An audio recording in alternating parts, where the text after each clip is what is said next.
Good morning. আজি next part লৈ আহিছোঁ all India electrician ITI previous year কুৱেশ্যনৰ 2025-ৰ লাষ্ট ক্লাছত 42ৰ পৰা 50লৈকে ডিছকাছ কৰা হ'ল।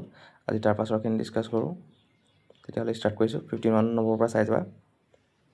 প্ৰথম কুৱেশ্যনটো সুধিছে what will be the frequency of armature current of N 4-pole DC generator running at 1500 RPM। এইটো ছেইম ফৰ্মুলা, ইয়াত ফ্ৰিকুৱেঞ্চি সুধিছে। Synchronous speed of formula NS is equal to 120 F by P. Pole দিয়া আছে 4 pole, F2 উলিয়াব লাগে। NS দিয়া আছে 1500, তেতিয়াহ'লে কি হ'ব? NS বহিব ইনটু P টো ওপৰলৈ যাবগৈ, 120 তলত যাব, ইজ ইকুৱেল টু F। এইটো সলিউশ্যন কৰিলে আমি পাম 50 Hz।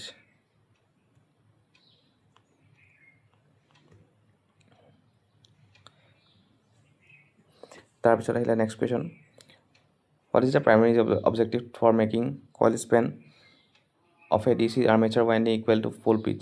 মানে পোল পিচৰ ইকুৱেল সমানে সমানে যদি DC আৰ্মেচাৰ ৱাইণ্ডিঙৰ কইল স্পেনটো ৰখা হয় তেতিয়া কি পাম সুধিছে। ইয়াৰ উত্তৰটো হ'ব obtain a full pitch winding. Obviously যেতিয়া পোল পিচৰ সমানে যেতিয়া আৰ্মেচাৰ ৱাইণ্ডিঙৰ কইল স্পেনটো ৰখা হয়, pole pitch is equal to coil span যেতিয়া সমান সমান হয় তেতিয়া তাকে কোৱা হয় ফুল পিচ ৱাইণ্ডিং। আৰু যেতিয়া কইল স্পেনটো পোল পিচতকৈ সৰু হয় তাকে আমি কওঁ শ্বৰ্ট পিচ বা ডিষ্ট্ৰিবিউটেড ৱাইণ্ডিং, মানে ডিষ্ট্ৰিবিউটেড ৱাইণ্ডিং বুলি কোৱা হয়। আৰু পোল পিচৰ ইকুৱেল যদি কইল স্পেন থাকে তাকে ফুল পিচ কোৱা হয়, আৰু ফুল পিচতকৈ যদি কম হয় তাকে কওঁ ডিষ্ট্ৰিবিউটেড ৱাইণ্ডিং।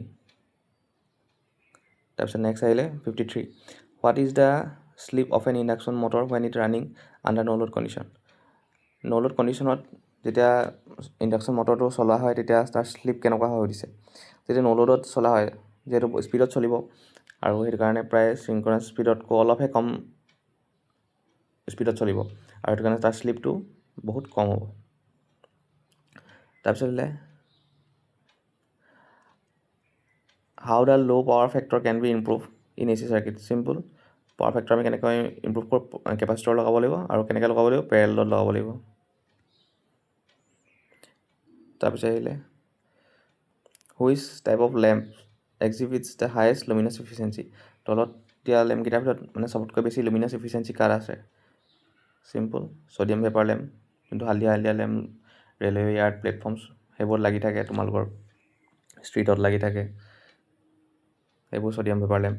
তাৰ ইফিচিয়েঞ্চি চবতছে বেছি, প্ৰায় 100 পৰা 200 ভিতৰত হ'ব।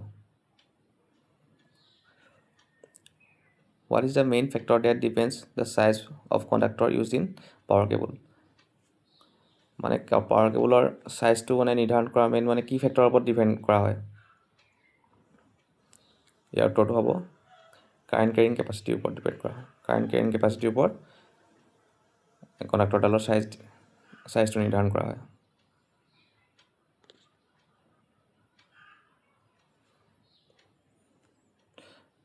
ঠিক আছে, আজি ইমানকেইটা কুৱেশ্যন ডিছকাছ কৰিলোঁ। নেক্সট পাৰ্টত বাকীবোৰ ডিছকাছ কৰিম।